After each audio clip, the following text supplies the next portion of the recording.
Əsl odur, imam seçmək məsələsində kim Quranı çox bilirsə, o təqdim olunur. Peyğəmbər sallallahu aleyhi və səlləm səhih hədisdə buyurur, فَلْيَأُمُّكُمْ أَقْرَأُكُمْ لِكِتَابِ اللّٰهِ Allahın kitabını ən çox biləniniz imam dursun. Əgər ikisi də Quranı eyni səviyyədə bilərlərsə, onda o zaman fəzilət baxımından İslami bilgilər tərəfindən ən çox savadlı olan təqdim olunur. Savadda da eyni səviyyədə olarlarsa, onda o zaman ikisindən ən yaşlı olanı təqdim olunur. Və bu şəkildədir sünnədə bunun qayda qanunu.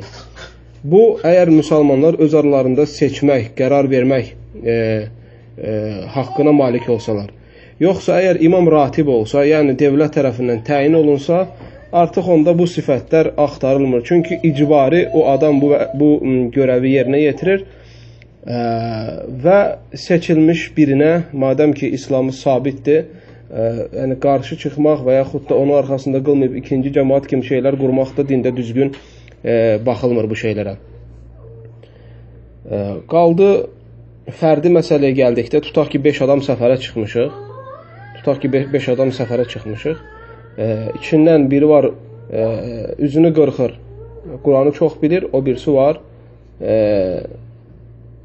saqqalı var, amma Quranı onun qədər bilmir. Burada baxılır onda ümumi fəzilətə. Çünki illa məsələ saqqal və yaxud da saqqalsızlıq məsələsi deyil. Ümumi salihliyə baxır. Çünki elə adam var ki, saqqal qırxır. Məsələn, buna məcburdur. Onun imkanı olsa onun kimi o da buraxar. Eləsi də var, saqqallıdır, amma ondan da daha fasiqdir. Məsələn, müəyyən başqa münkərləri var. Hər halda belə olduğu bir nədə baxılır ümumən hansı daha əfsəl və hansı sünnəyə daha bağlıdır. Ümumi şəkildə.